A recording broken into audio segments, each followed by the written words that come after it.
How to fix Elden Ring Nightreign white screen error at startup. Hey guys, welcome back to another video.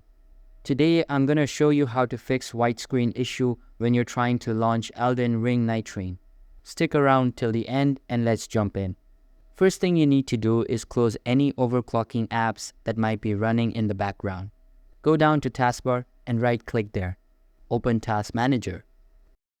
And if you see any of those apps, simply end the task. Once you've cleared all that, go ahead and close Task Manager. Now, go to Windows search bar and search for Steam, but don't just open it.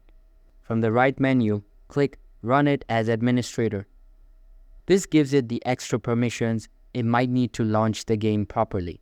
Now inside Steam, find Elden Ring Nightreign in your library, right-click on it, and open Properties. Here, you'll see a section where you can enter launch options.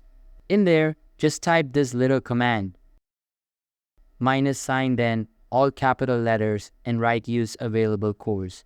That's it. Close the window to save. And that's pretty much it. Try opening the game now and your white screen issue should be gone. If this helped you out, go ahead and give the video a like and maybe subscribe if you want more quick fixes like this. Thanks for watching, and I'll see you guys in the next one.